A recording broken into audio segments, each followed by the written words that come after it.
예, 하나님의 말씀 마태복음 22장 1절부터 보시겠습니다.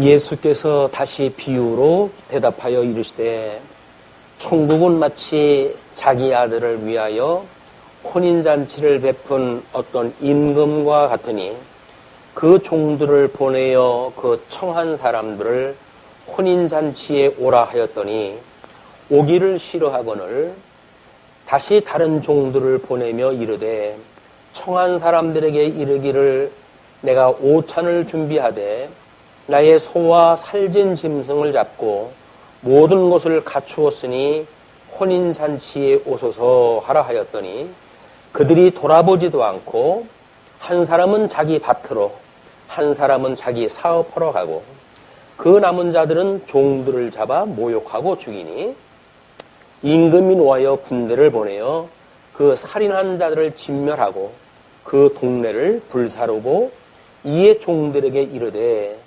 혼인잔치는 준비되었으나 청한 사람들은 합당하지 아니하니 내거리 길에 가서 사람을 만나는 대로 혼인잔치에 청하여 오라 한데 종들이 길에 나가 악한 자나 선한 자나 만나는 대로 모두 데려오니 혼인잔치에 손님들이 가득한지라.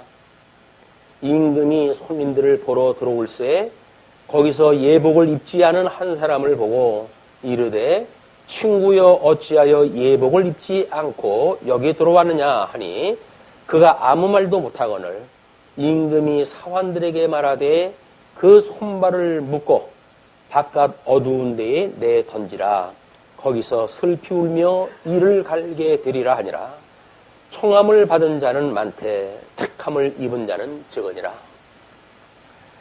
예, 오늘은 22장으로 넘어갑니다. 그래서 22장과 23장을 왕국의 법률과 지도자라고 이렇게 제목을 잡아놨어요. 지금 왕직에 대한 실제에 대해서 설명하는 그런 그 내용 중에 하나입니다.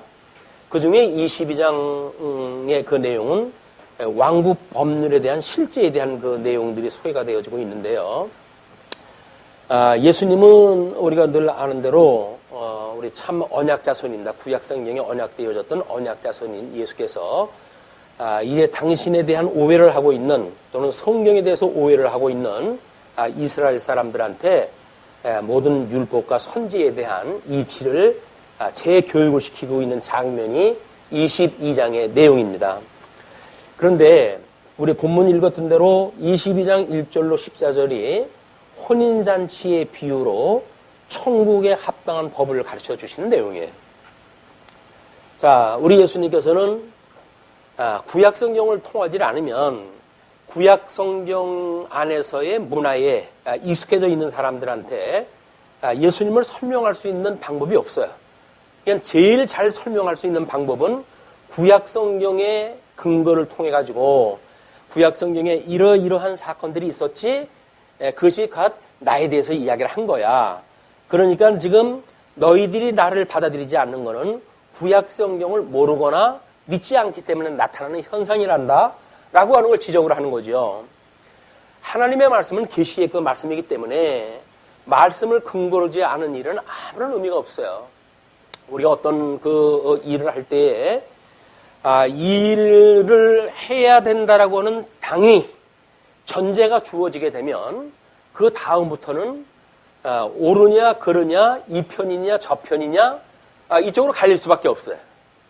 이것이 지금 세상에서 일어나고 있는 모든 일들은 마찬가지입니다. 이미 그렇게 확정을 지어놓고 일을 시작을 하게 되면 그에 반대하든지 찬성하든지 두 사람 중에 한 사람 쪽에 속할 거예요. 그걸 뭐 세상에서는 진영 논리니 뭐니 이야기를 하지요. 그런데 사람들이 자기 의견을 이야기할 때 어떤 당위를 중심으로 보게 되면 당연히 이 편 아니면 저 편이죠. 그것이 양극화 현상이고 그리고 이런 그 하나님의 섭리에 대한 거를 그 계시적인 의미로 보이는 것이 아니라 일 중심으로 볼 때에 나타나는 현상이에요. 일 중심으로 본다는 것이 그렇게 위험스러운 겁니다. 지금 무슨 일을 하느냐라고 하는 관점으로 보게 되면 유대인들처럼 열심히 사는 사람들이 없죠. 근데 그것이 왜 그래야 되는데?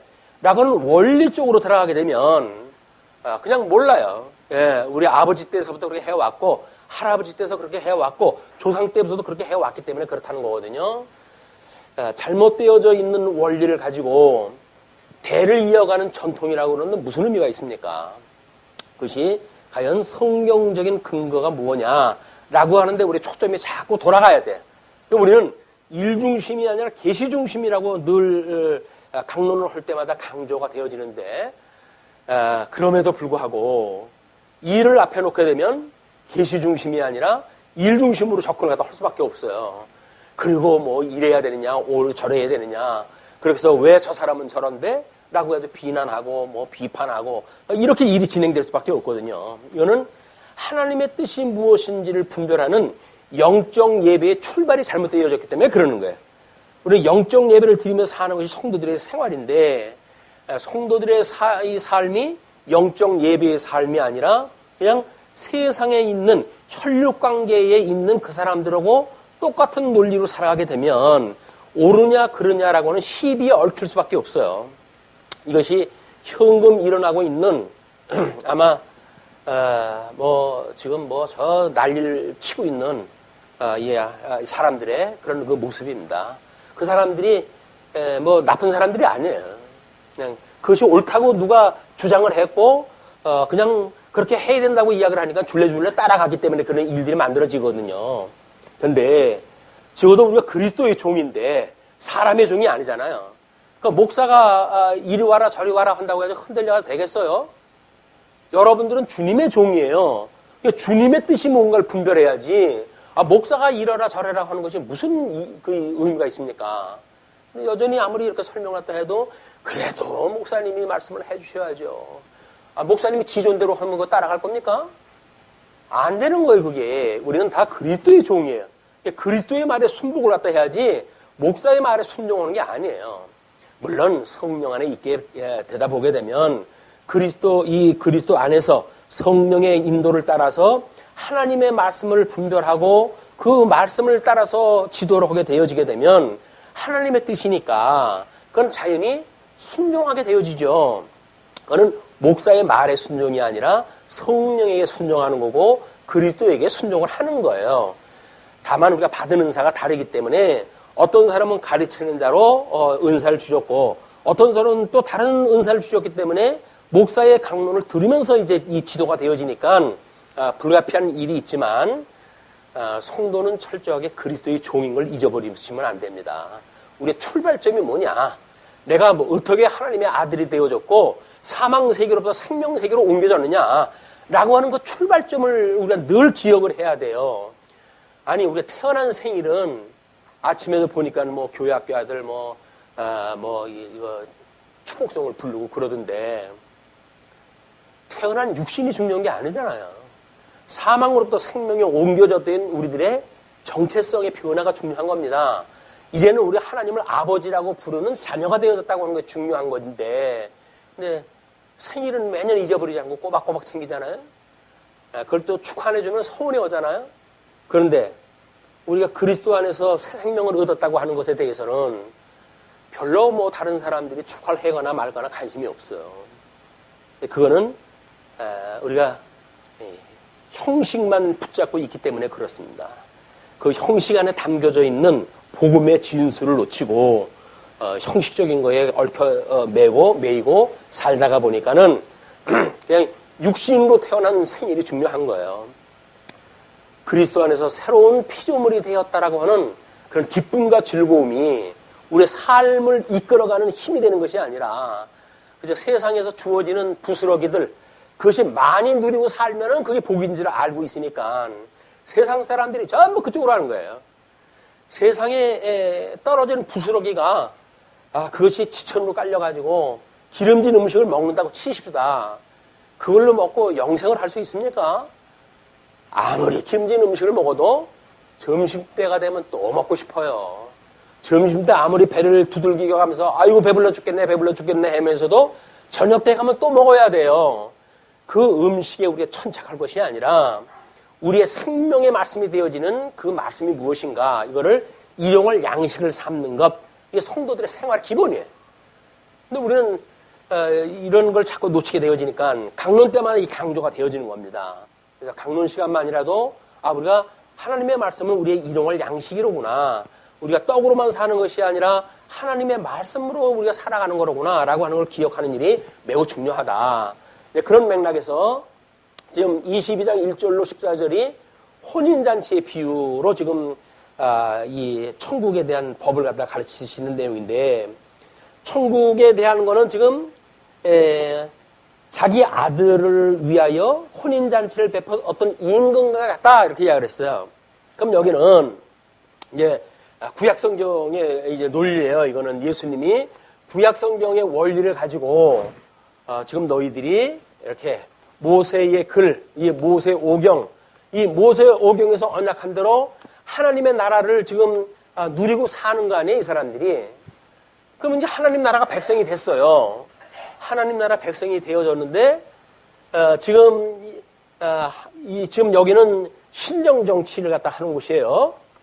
신정 정치. 여기는 왕정 정치란 말이에요.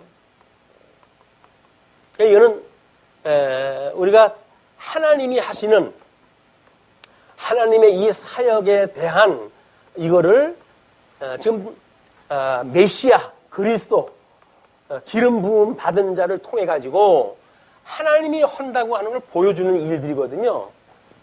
그러니까는 끊임없이 이 그리스도 메시아를 통해 가지고 기름 부음 받은 자들에게 일 통해 가지고 하나님이 하시는 일이야, 이것이. 그냥 하나님이 하시는 일이라고 하는 걸 우리가 깨달아야 되는데, 사람들은 하나님이 하시는 일이 아니라 자기네들이 하는 일로 오해를 갖다 하는 거예요, 이게. 이건 우리가 육신을 입고 있는 사람들한테 끝없이 착오를 갖다 일으킬 수 있는 상황이죠. 그러나 하나님의 말씀을 통해서 우리가 하나님이 일을 갖다 해가신다고 하는 것을 깨닫는 것, 이것이 무엇보다도 중요하다. 그래서 우리 주님께서는 왕정정치니까 하나님 나라니까 여기에 이 하나님과 이 백성들이 지금 부부의 관계를 맺고 생육 번성하고 이런 일이 벌어져야 될 거 아닙니까? 그러니까 그 결혼잔치를 통해 가지고 이야기를 하는 거예요. 얘는 선지자를 통해 가지고 끊임없이, 여기는 율법을 통해 가지고 이야기를 했다고 한다면, 여기는 지금 선지자들을 통해 가지고 이 그리스도 중에 우리의 한 역할이 선지자지가 아니라 선지직. 이 선지자를 통해 가지고 끊임없이 하나님의 말씀을 선포해서요. 너희들 그러면 안 돼, 그러면 안 돼.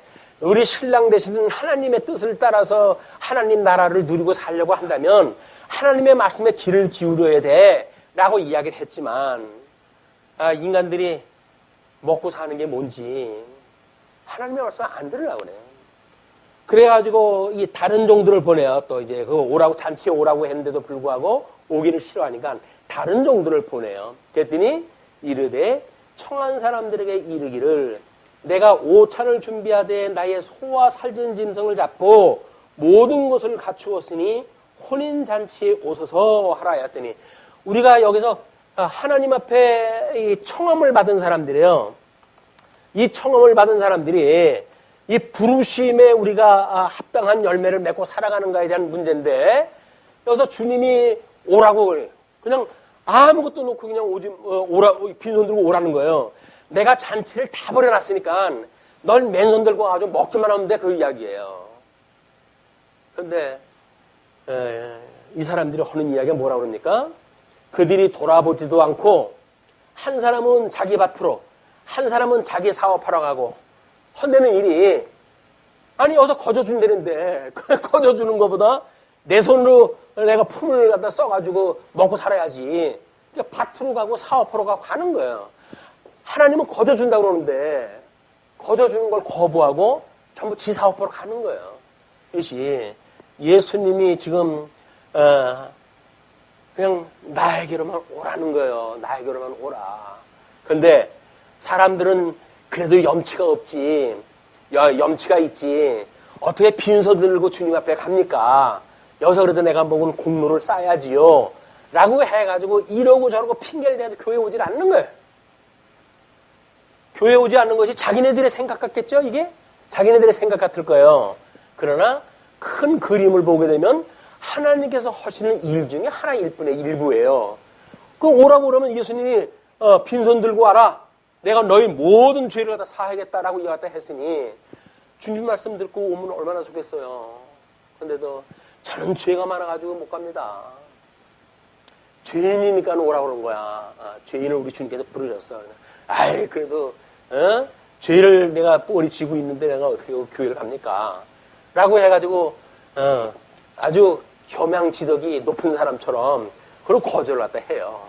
사실은 자기 배를 위해서 하는 일들에 돌아보지도 않고 자기 밭으로 가고 한 사람은 자기 사업을 갖다 하러 가고 심지어 그 남은 자들은 종들을 잡아 모욕하고 죽이니 그걸 우리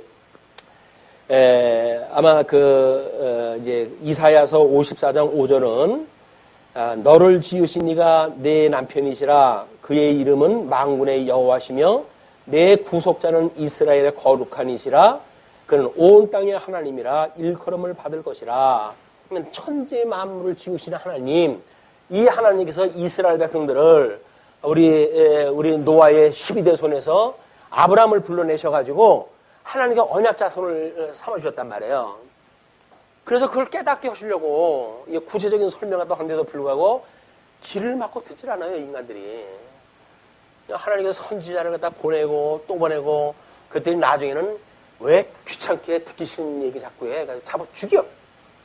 이것이 인간들이 가지고 있는 일이에요. 그래서 이사야서 14장 1절과 2절을 보게 되면 어떻게 그 선지자를 핍박을 하고 죽였는지에 대한 그런 고발 사건이 나옵니다. 언약된 대로 그걸 이야기가 되어진 거예요. 예수님이 지금 혼인잔치 예를 가지고 설명을 하지만 이거는 구약 성경을 통해 가지고 이스라엘 백성들이 여지껏 살아왔던 모든 그들의 삶에 대한 고발이에요. 이 고발을 통해 가지고 나도 그럼 똑같은 인생이었어 라는 생각이 들어야 되는데 이스라엘 백성들과 돌머리 같아. 그렇게 성경을 줘가지고 그걸 깨닫게 했는데도 그걸 모르고 여전히 하나님의 말씀을 들을지 모르고 착각으로 살아? 라고 이야기를 해요. 그게 우리에 대한 걸 이야기를 하는데 예수님은 지금 실체적으로 너희들이 이 모습이야 라고 이야기를 또 하는데 우리는 구약 사람들한테 손가락질을 했다 해요. 이것이 일 중심으로 있는 사람들의 속성이에요. 일 중심에 빠지게 되면 우리는 진영 논리에 빠질 수밖에 없고 옳으냐 그르냐라고 하는 흑백 논리에 빠질 수밖에 없고 그러니까 손가락질을 갖다 해야 돼요. 왜? 그 죄가 나한테 오면 안 되잖아요. 그러니까 나는 무죄하려고 한다면 누군가가 내 죄를 뒤집어 쓸 사람이 필요해요. 그걸 이제 우리는 이스라엘 백성들에다 손가락질을 하는 거야. 우리는 예수님 믿어서 구원받는데 저 인간들은 예수님도 안 믿고 저러니까 저주받지 라고 이야기를 하는데 예수님을 믿는 우리들의 삶의 모습은 어떨까요? 여전히 우리 예수 그리스도의 그런 이 예수 그리스도로 말미암아 우리가 새 생명을 얻고 그래서 사망에서 생명으로 옮겼다. 우리가 이 사망에서 생명으로 옮겼다. 그래서 우리 하나님을 아버지라고 부르는 자녀다. 라고 하는 생각을 가지고 이 세상을 살아갑니까? 여전히 이 사람들하고 다를 거 없어요. 똑같은 생각을 가지고 우리가 살아가게 되어진다. 말씀을 들으라고 그러면 뭐라 그래요? 그거 뭐 듣는다고 알아. 그럴 시간 있으면 일이나 해. 일해가지고 형편 좀 좋아지셨습니까? 안 그래요. 안 그렇습니다. 하나님의 뜻이 무엇인지 모르고 살아가는 인생은 아무리 여기서 기름진 음식을 먹어도 소용이 없어요. 우리가 아무리 정말 박한 그런 그 음식을 먹는다 할지라도 예수 그리스도를 믿는 믿음 안에서 우리가 산다고 한다면 그게 진수 성찬인 거예요. 그게 우리가 생명을 누릴 수 있는 꼴이다. 그러니까 우리가 끊임없이 일용할 양식을 구하는 거야. 하나님, 우리에게 일용할 양식을 주시옵고, 근데도 불구하고 이 양식을 먹고 사는 거지. 그게 하나님 말씀이냐? 이렇게 이야기를 하는 사람들도 또 있어요. 이 양식은 하나님의 말씀입니다. 성도라고 하는 그 이야기는 말씀을 먹고 사는 사람들이에요. 자, 그런데 그렇게 하니까 왕이 임금이 노하여 군대를 보내어 그 살인한 자들을 진멸하고 그 동네를 불사르고 이에 종들에게 이르되 혼인잔치는 준비되었으나 청한 사람들은 합당치 아니하니. 자, 우리는 이 구약의 그 중간사를 마카비 왕조와 하스몬 왕조라고 하는 두 왕조를 배경으로 삼았어요. 그래서 이 마카비 왕조는 구약 성경의 수전이라고 해서 완성되어지는 다니엘서라든지 스가랴서라든지 이런 데서 언약되어진 것이 성취되어진 장면을 보여줬다고 한다면 하스몬 왕가는 신약 성경의 배경을 이룬 일이라고 이렇게 우리가 구분을 갖다 했어요. 그러면 지금 예수님이 예를 들어서 불살랐다는 건 어디서 나오는 거예요? 여기서 그런 적군을 동원을 갖다 해가지고 이스라엘 백성들을 진 이겨버리잖아요. 예수님을 믿지 않는 이스라엘 백성들을 진 이겨버려요. 그래가지고 그들이 그렇게 신주단지 모시듯이 했던 성전에 돼지 피를 갖다 뿌리고 이런 몰상식한 일이 벌어지는 거예요. 저희들이 가치를 두고 있던 모든 것들을 하나님께서 전부 무시해버리는 거예요. 다 부셔버려가지고. 근데 그게 무슨 뜻인지 뭔지는 몰라요. 우리가 하나님의 이 말씀을 듣지는 않아가지고 지금 이 지경이 일어났지? 이걸 모르는 거예요. 그러나 하나님께서 은혜로 이미 열조에게 언약한 것이 있고 선지자들에게 약속한 것이 있으니까 여기에 마카비 왕조로 해가지고 전을 깨끗하게 하는 걸로 회복을 갖다 해주시죠. 그리고 이제 우리가 그 8절에 이야기했던 것처럼 이에 종들에게 이르되 혼인잔치는 준비되었으나 청한 사람들은 합당하지 아니하였나니 구약 성도들이 알고 있었던 백성들은 결혼잔치에 참석할 일을 합당하지 아니하였니 네 거리 길에 가서 사람을 만나는 대로 혼인잔치에 청하여 오라 한데 종들이 길에 나가 악한 자나 선한 자나 만나는 대로 모로 데려오니. 그래서 이 하스몬 왕국 이후에 주님의 몸된 이 교회가 되어지게 되면 여기서 우리 유대인이나 또는 이방인이나 구분 없이 하나를 부르시는 거예요. 이제 예수님을 통해 이걸 구분 없이 불러들이셔요. 그렇게 해가지고 이제 종들이 길에 나가 악한 자나 선한 자나 만나는 대로 모두 데려오니 혼인잔치에 손님들이 가득한지라. 임금이 손님들을 보러 들어올새 거기서 예복을 입지 않은 한 사람을 보고 이르되 친구여 어찌하여 예복을 입지 않고 여기 들어왔느냐 하니 그가 아무 말도 못하거늘 임금이 사환들에게 말하되 그 손발을 묶고 바깥 어두운 데에 내 던지라. 거기서 슬피 울며 이를 갈게 하리라 하냐나. 지금 여기 왔어요. 여기 여주 중에 한 명이 지금 뛰었는데 이 예복을 갖다 입질 않은 거예요. 이 예복이라고 하는 거는 이때 문화가 결혼잔치를 갖다 하게 됐을 때 형편이 좋은 집들은 예복을 전부 준비를 갖다 해가지고 손님들한테 이걸 전부 입게 해요. 예복을 입은 사람들이 이제 잔치에 모여가지고 예식을 갖다 치르게 되어지는데 그 예복은 바로 예수 그리스도의 의의 옷입니다. 의의 옷. 칭의의 옷. 하나님의 이 보혈의 공로가 아니면 우리가 구원받을 수 없다고 하는 믿음을 가지고 있는 게 예복이에요. 예복 없이 여기 온 사람이 있는 거예요. 근데 이 사람들도 이게 뭐예요? 지금 여기 부른 사람들 중에 지금 이런 사람이 있다는 거 아닙니까? 그러니까 교중에 들어왔다고 해서 다 하나님 백성이 되어지는 것이 아니라 일용할 양식으로 끊임없이 우리가 우리의 죄를 사하시고 우리를 시험에 들게 하지 마시고 악에서 구해주세요 라고 하는 소망을 가지고 있는 성도들이 아니라고 한다면 우리는 여기서 교인임내 하면서 우리가 종교 행위를 일삼다가 결국은 심판에 이르게 되어지는 이런 꼴을 당하게 되어지는 겁니다. 여기서 믿지 않고 살았다고 한다면 그냥 세상 사람 사는 대로 해가지고 살았을 텐데 이 종교인으로 행세를 하려니까는 하고 싶은 것도 못하고 눈치 보고 이러면서 살아왔잖아요. 그럼 뭐래? 나중에 심판을 받는데 끊임없이 십자가의 도가 무엇인지를 알 필요가 있는 거예요. 우리가 종교 행위가 아니라 신앙생활을 갖다 해야 되는 성도이기 때문에 그렇습니다. 말씀을 먹고 살아가는 사람들은 신앙의 생활을 갖다 해야 되는 거지 종교인의 행위를 갖다 하는 게 아니란 말이에요. 어떻게 우리가 신앙을 갖다 할 것인가? 신앙 안에 신앙. 우리가 뭔가 믿고 바라야 되는데 믿고 바라는 것이 십자가의 도예요. 이 도. 이걸 말씀이라고 그러고 이거를 일용할 양식이라고 그런다. 끊임없이 이걸 기억을 해야 돼. 기억이 끊임없이. 내가 그리스도로 말미암아 새로운 생명이 되어졌어. 그래서 우리 하나님을 아버지라고 부르는 성도가 되어진 거야. 라고는 성도의 삶이 무엇인지를 끊임없이 기억하는 일이야말로 주님의 나중에 이 재림을 갖다 해가지고 심판을 갖다 오실 텐데 여기까지 우리가 주님께서 견인을 갖다 하시는 이런 은혜 속에 우리가 살게 되어지는 거다. 자, 그렇게 해가지고 임금이 이제 그렇게 내쫓으라고 그러니까 그런 뒤에 청함을 받은 자는 많되 택함을 입은 자는 적으니라. 여기서도 마찬가지였죠. 여기서도 선지자들이 아무리 불러서 오라고 그래도 안 와요. 그 주보에 나와져 있는 그 1차, 2차, 3차 회복에 대한 이야기, 이 회복에 대한 이야기가 이미 바벨론의 포로로 끌려갔지만 그들이 70년이라고 하는 세월이 지나갔잖아요. 그러니까 유대인 특유의 그런 근성에 의해 가지고 거기서 제법 경제적 독립을 갖다 할 수 있는 입장이 되어진 거예요. 그럴 때 다 무너진 예루살렘에 돌아가라고 그럽니다. 거기 돌아올 사람이 누가 있겠어요? 아니 지금 누리고 있는 게 이 기껏 우리 할아버지 때 와가지고 아버지 때 생노동을 갖다 해가지고 지금 먹고 살만한데 우리 보고 또 오래 거기를. 그러니까 안 오는 거야 이게. 그리고 온 사람들은 숫자를 셀 수밖에 없는 소수만 이게 회복이 되어져요. 그냥 처음을 받은 사람들은 여기로부터 해가지고 우리 신명기에서 약속했던 대로 해가지고 재교육을 받고 이게 다 들어온 사람들 아닙니까? 천만인이라고 하는.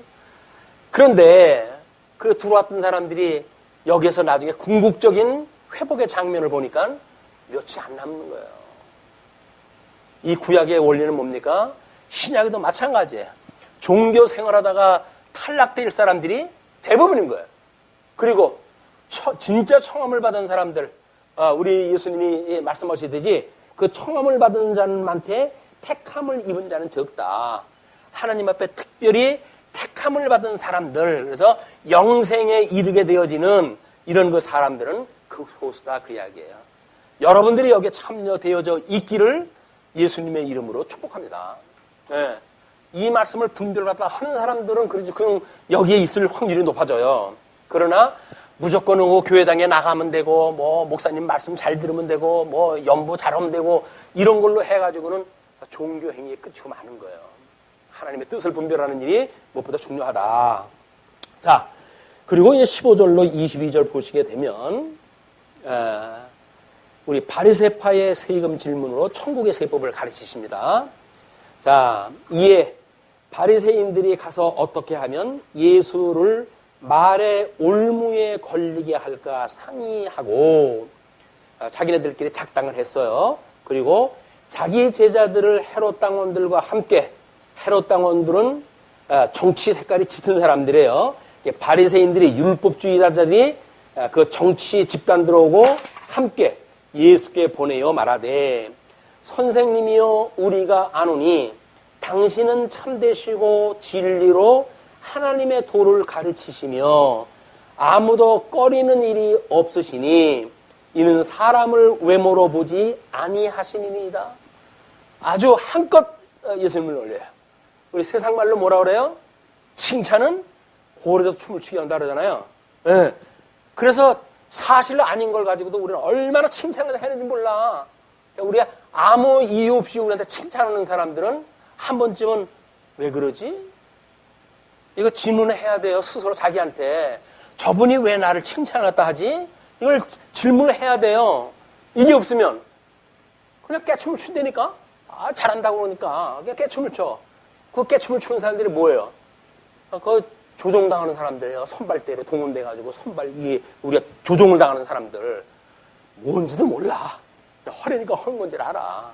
그래가지고 사명감을 가지고 열심히 하죠. 근데 왜 해요 이 일을? 그러면 모르겠는데요. 우리 목사님이 하라고 그러는데요. 목사님이 밥 먹여줍니까? 신령한 양식을 갖다가 먹이는 분이 목사지. 세상에 어둠의 권세들에게 작당을 갖다 해가지고 하는 걸 목사가 지도하는 게 아니란 말이에요. 정신 차려야 돼. 정신 차려야 돼. 대형교회에서 자기네들이 만들어 놓은 그런 헌법을 부정을 하고 그런 부정적인 일이 벌어졌는데도 불구하고 그 법이 제대로 적용될 수 없는. 왜? 워낙 교세가 크거든요. 거기서 목사 이게 훈련돼가지고 목사로 된 사람들이 수없이 많거든요. 돈이 없어서 쩔쩔매는 지교회에 돈으로 해가지고 엄청나게 지원이 됐거든요. 그런 교회에 대해서 누가 거기를 함부로 반대표를 던지겠어요? 그 이해관계에 상관없는 사람들만 거기 반대표를 할 수가 있는 거예요. 법대로 해라! 우리 약속한 거 아니야? 총회법을 해서. 그걸로 해야지. 왜 그걸 갖다 니네들 맘대로 어겨? 라고 이야기를 다 해야 되는데, 이야기할 수 없는 거예요. 왜? 워낙 얻어먹은 게 많거든, 거기다. 내가 배고플 때, 사람이 제일 어릴 때 그 은혜를 깨닫는다고요? 배고플 때 밥 먹여준 사람이에요. 근데 목사, 공부하고 그럴 때 얼마나 가난합니까, 신학생들이. 거기서 은혜를 입고 공부를 갖다 했어. 그럼 목사가 됐어. 백골난망입니다. 그분을 위해서는 목숨을 바쳐야 돼요. 그래서 세상에는 아무 이유 없이 칭찬만 받을 것이 아니라 도움을 받는 것도 마찬가지예요. 도움을 우리가 왜 나를 도우려고 그러지? 이거에 우리가 의심이 없으면 우리는 그거에 의해 가지고 그 사람의 뜻에 의해 조종당해야 돼요. 아니, 내가 너한테 투자한 게 얼만데 내 말 안 들어? 그렇게 나오는 거 아닙니까? 세상의 논리가. 우리는 끊임없이 저 사람이 나를 왜 칭찬하지? 왜 나를 도와주려고 그러지? 세상에 도와줄 사람, 나보다 더 어려운 사람도 많은데 왜 나를 도울까? 무슨 목적이 있지 않을까? 라고는 합리적인 의심을 해야 될 거 아니겠어요? 그게 낚싯밥인지도 모르고 그걸 덥석 물어버리게 되면 낚이는 거지 뭐. 고기들이 왜 낚싯밥을 물어요? 자기 그냥 편안히 먹을 수 있는 양식인 자로 먹는 거라니까요. 근데 그게 그 안에 바늘이 감춰져 있는지를 어떻게 합니까? 하나님의 뜻이 무엇인지를 모르게 되면 세상에 살고 있는 모든 것들이 이게 함정인 거예요. 이 함정에서 우리가 이 시험에 들게 하지 말아주세요. 우리 끊임없이 주님 앞에 기도를 갖다 해야 되는 거예요. 그래서 시험에 드는 걸 우리가 우습게 여기게 되면 결국은 걸려 넘어질 수밖에 없다. 자, 그러면 당신의 생각에는 어떠한지 우리에게 일어서서 가이사에게 세금을 바치는 것이 옳으니까 옳지 아니하니까. 이 사람들은 전제가 지금 무슨 전제지요? 가이사한테 세금을 낸다라고 하는 전제가 있어요. 그 전제가 있으니까 옳으냐 옳지 않냐? 라고 양당 간에 질문을 하잖아요. 그걸 우리가 덥석 한쪽을 물게 되면 걸리는 거예요, 그게. 그런데 뭐라 그래요? 예수께서 그들의 악함을 아시고 이르시되 외식하는 자들아 어찌하여 나를 시험하느냐?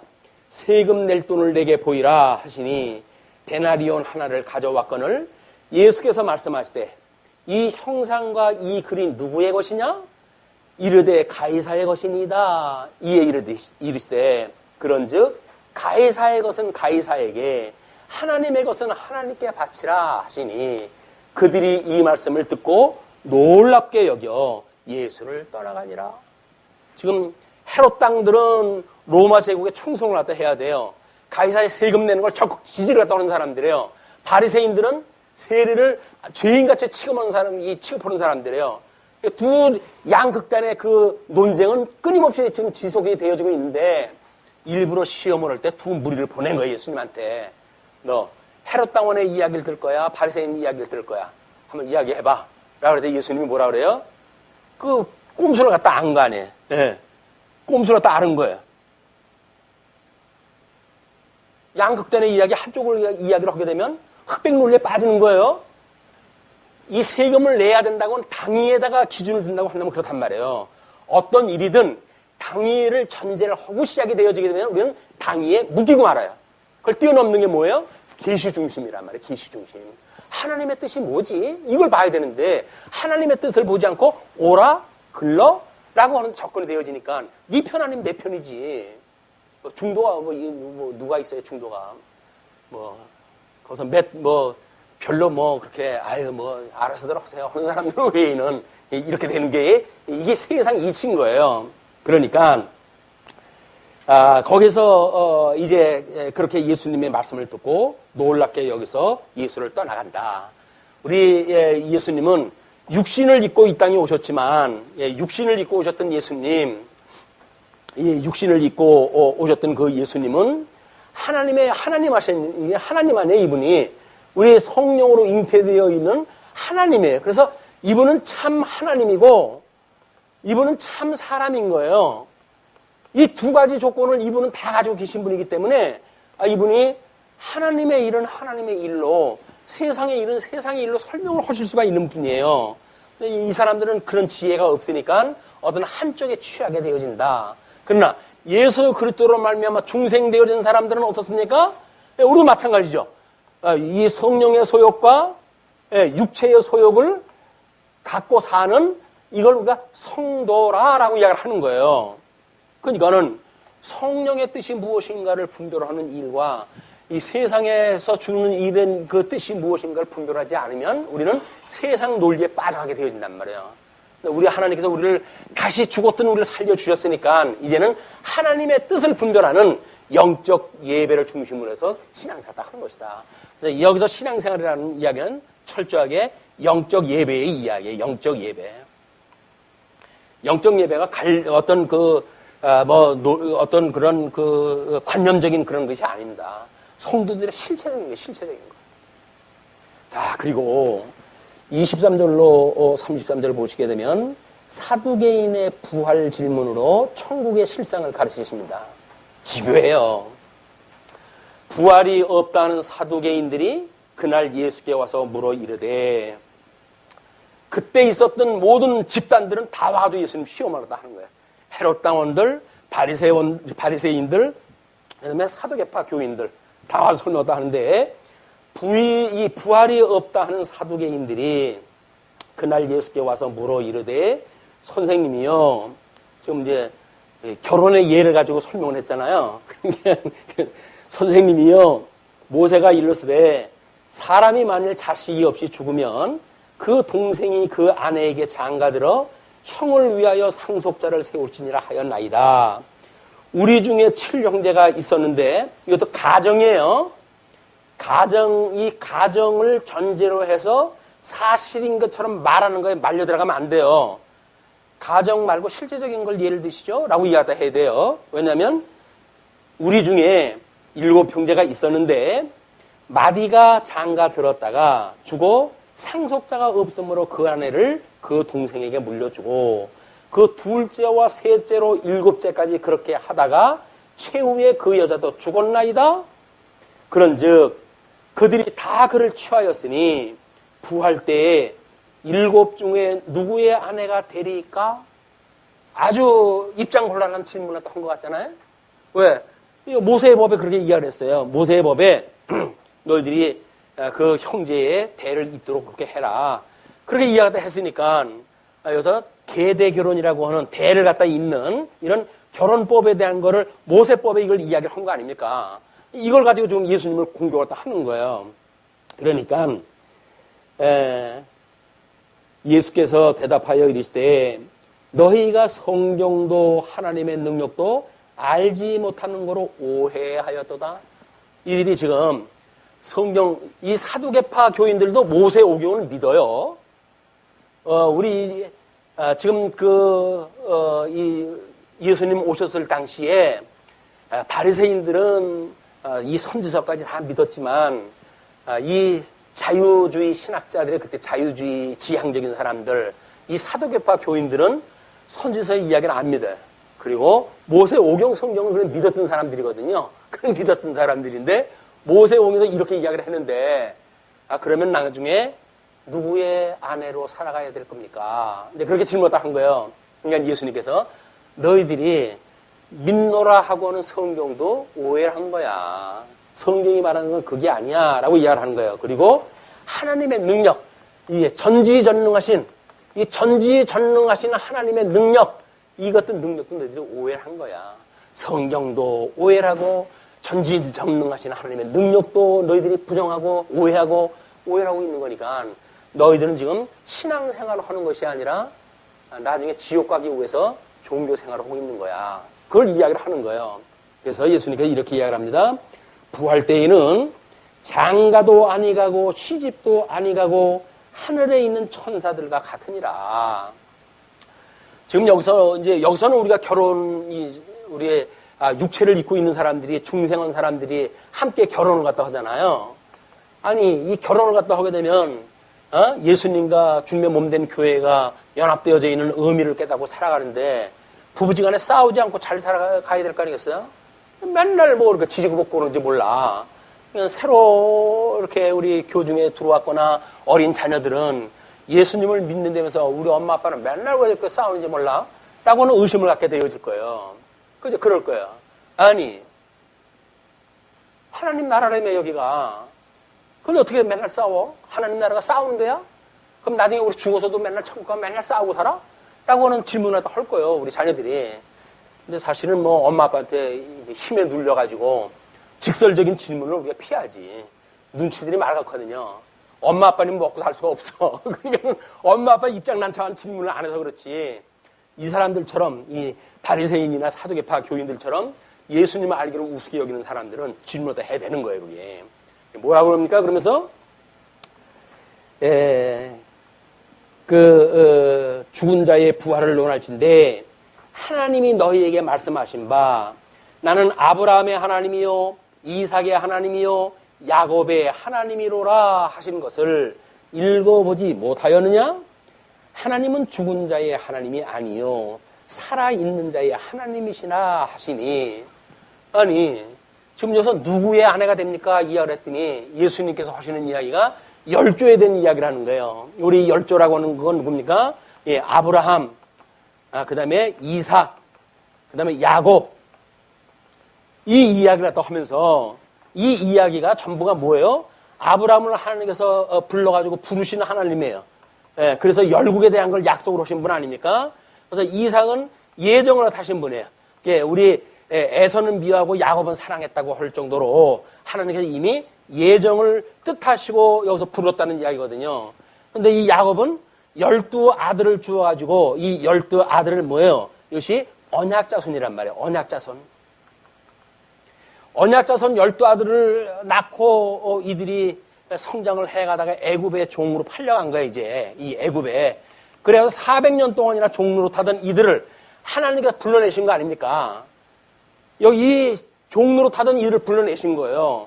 그러면서 계명을 주시면서 이 계명에 우리의 서문으로 이야기하기를 내가 너희를 이렇게 열조와의 언약을 기억을 하고 이 열조와의 언약을 기억을 하고 그리고 애굽의 종로로 탄 너희를 불러낸 여호와야 이 하나님이야 라고 하는 이야기를 한 거예요. 이 여호와야. 그러니까 내가 어떠한 하나님인 너희들이 이거를 깨달아야지. 여기서 애굽에서 종로를 불러내는데 십계명을 줘가지고 이래라 저래라고 하니까 그거에 매여가지고 살면 그걸 율법주의라고 그러는 거예요. 그게 종교생활을 하는 사람들이 갖고 있는 착각이에요. 종교생활. 신앙생활은 뭐예요? 그것이 하나님을 깨닫게 주신 거로군요. 십계명을 지켜도 하나님을 깨닫고 못 지켜도 하나님을 깨닫고 왜? 예수님이 대속적으로 오시니까 이분을 믿는 걸로 해야지 보여준 건데 이 예수님을 믿을 생각은 안 하고 내가 그 일을 했니 안 했니 하는 걸 가지고 지금 이게 장난질을 갖다 치니까 예수님께서 아이고 이 반푼이더라. 여기서 지금 하나님이 이렇게 한 것이 무슨 뜻인지 모르지. 성경 너희가 무슨 뜻인지 모르지. 성경은 달달달달 외우지. 근데 그게 무슨 뜻인지 모르지. 내가 알려줄게. 성경은 바로 이거를 이야기를 한 거야. 내가 보는 자 예수 그리스도를 믿는 것 이것이 하나님께서 약속하신 구약 성경의 이야기를 한다. 라는 걸 이야기를 하는 거예요. 그걸 모르니까는 여기서 7 아내를 갖다가 막 그걸 취했는데 아니 7 아내를 7 아내가 아니죠. 한 여자에 의하여 7 형제가 지금 다 죽은 거 아니에요. 그런 이야기를 때 예를 들어서 질문을 하니까 너희들은 도대체 성경을 뭘 배웠니? 그 이야기예요. 성경을 모르게 되면 이때의 사두개파 교인들은 적어도 학박사급이에요. 여기에. 이때 당시에 아주 인테리급들이에요. 그런데 예수님한테 너희는 도대체 뭘 배운 거냐? 성경을 통해 가지고. 그 지적을 당하는 거예요. 하나님께서 이렇게 약속하신 것은 우리 이제 이런 계시의 세계가 끝나게 되면 영원한 세계가 오는데 이 영원한 세계는 천국과 지옥으로 나뉘는 거 아닙니까? 이 천국과 지옥. 심판을 받아가지고 종교생활을 하는 사람들은 지옥에 갈 것이고 영생을 얻은 사람들은 천국에 갈 것이에요. 그럼 천국에서 너희들이 누구의 아내가 되느냐 이렇게 지금 이해를 한 거 아니야?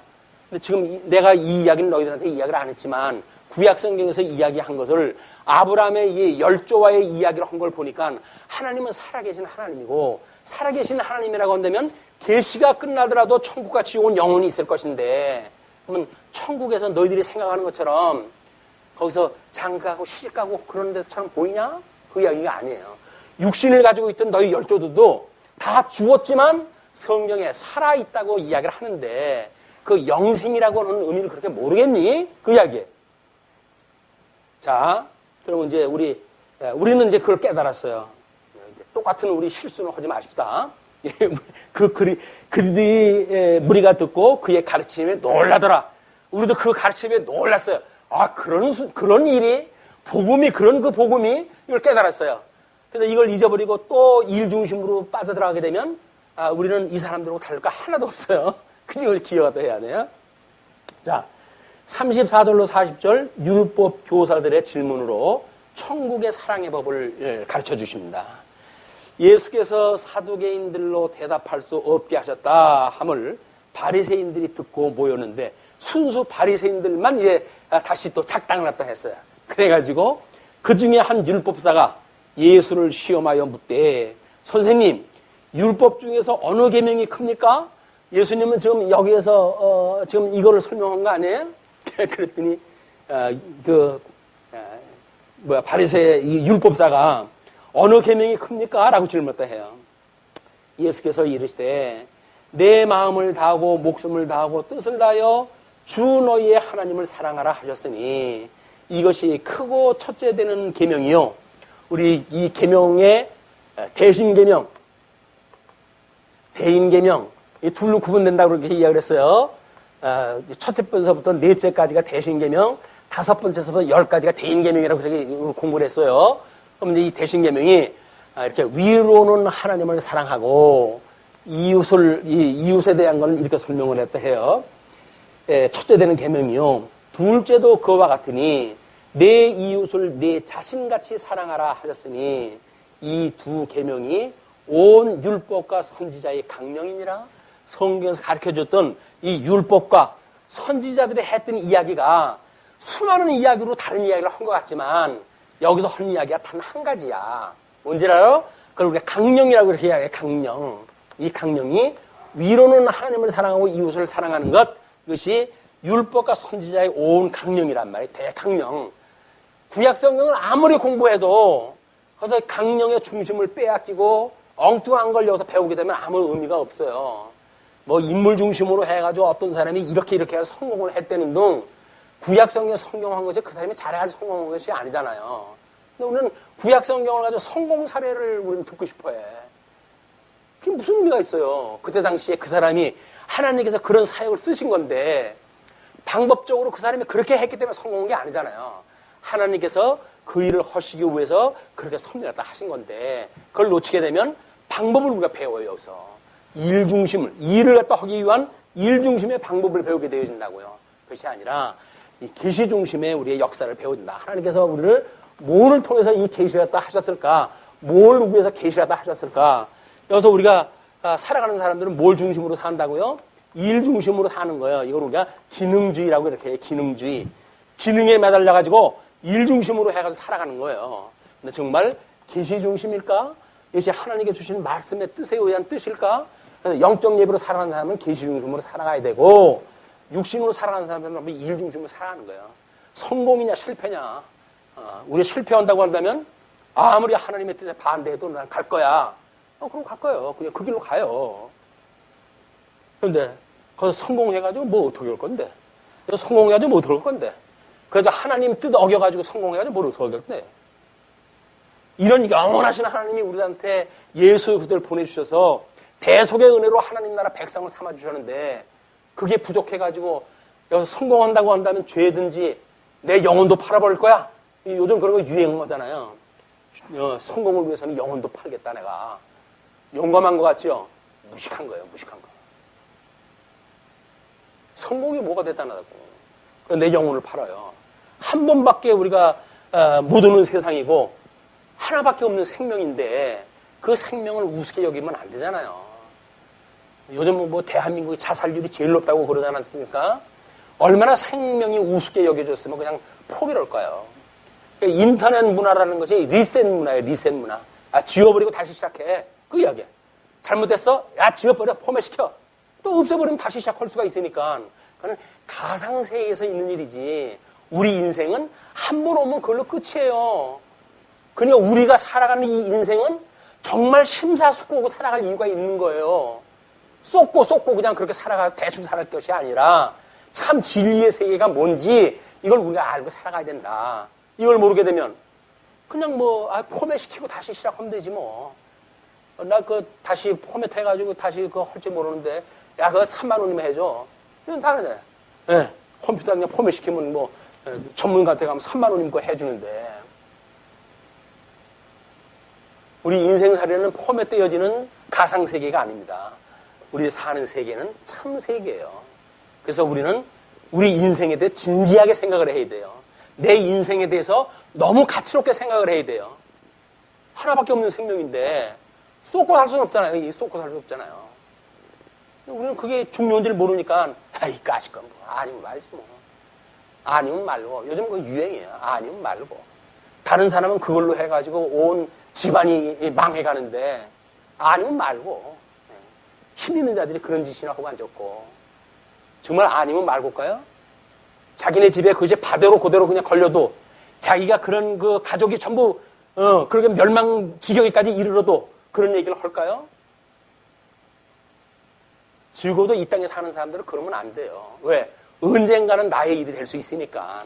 생명을 존귀히 여겨야 돼. 다른 사람의 생명도 존귀히 여겨야 돼요. 근데 진리를 아는 사람들이 지금 함께 모였다고 한다면 이거는 더더욱 존귀히 여겨야지요. 자, 예. 이 두 계명이 곧 율법과 선지자의 강령이니라. 41절로 46절 그리스도와 다윗의 예로 실체와 모형을 가르쳐 주십니다.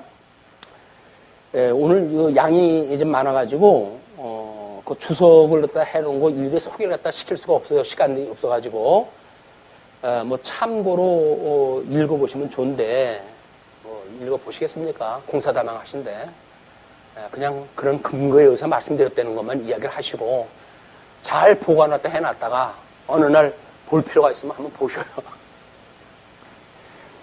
41절 바리새인들이 모였을 때에 예수께서 그들에게 물으시되 너희는 그리스도에 대하여 어떻게 생각하느냐? 누구의 자손이냐? 대답하되 다윗의 자손입니다. 우리는 마태복음 처음에 들어갈 때 그렇게 이야기를 했어요.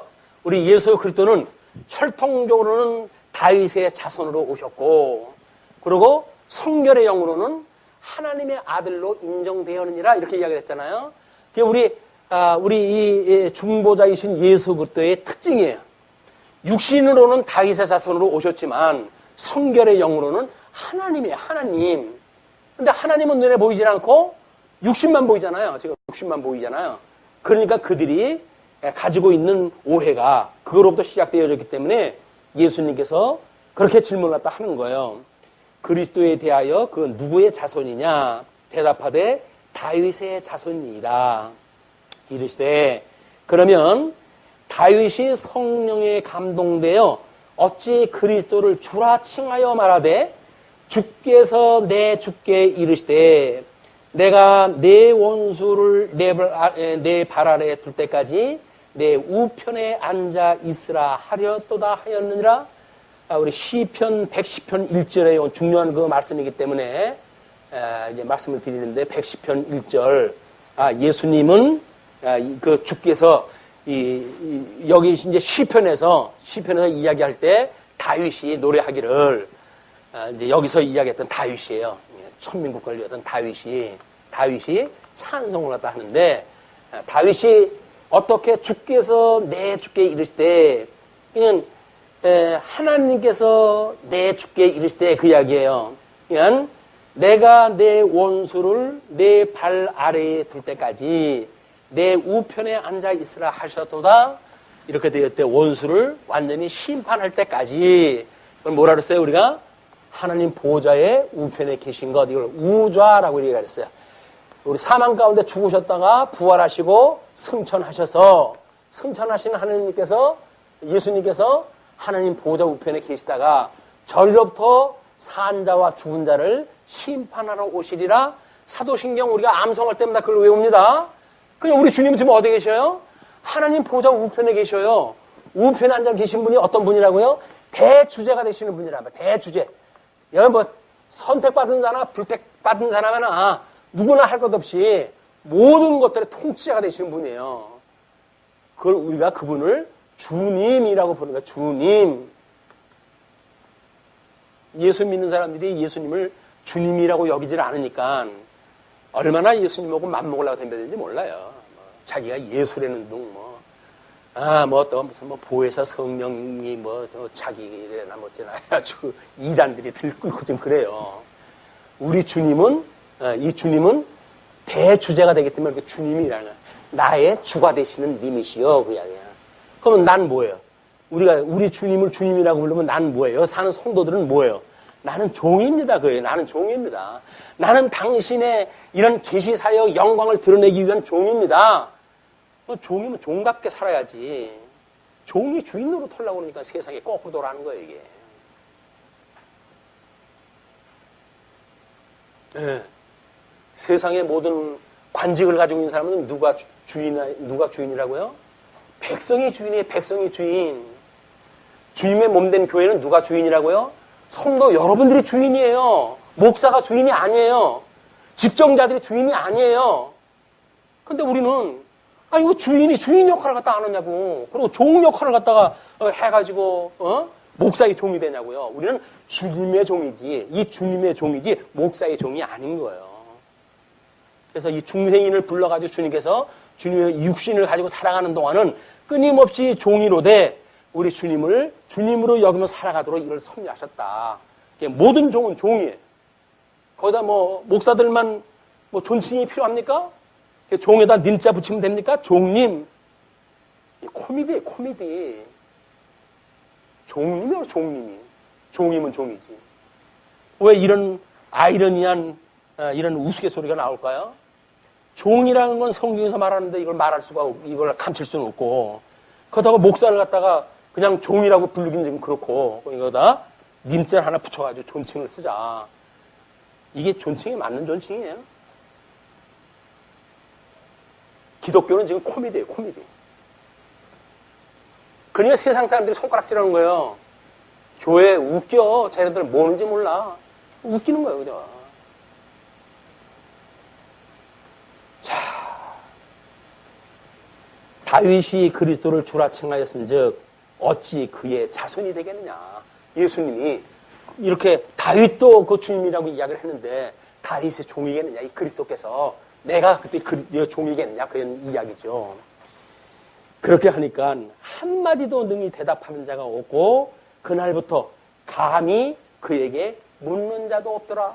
이때 가지고 있는 교파의 가장 딜레마에 있는 질문들이에요. 최정점에 있는 질문들이었어요. 그걸 예수님께서 깔끔하게 정리했다 해버리니까 그 하위 거는 설명할 것도 없잖아요. 질문할 게 없어진 거예요, 이 사람들이. 이제 왜? 예수님이 돌아가실 때가 됐거든요. 그래서 23장에 우리 이제 왕국의 참 지도자에 대한 이야기가 나오게 되면 24장부터 25장까지 왕국의 내림과 백성이라고 하는 예수님이 이제 돌아가심으로 만들어질 그런 왕국의 소개가 되어집니다. 그때까지 은혜 중에 잘 계시기를 갖다 바라면서 말씀 주시죠. 기도하시겠습니다.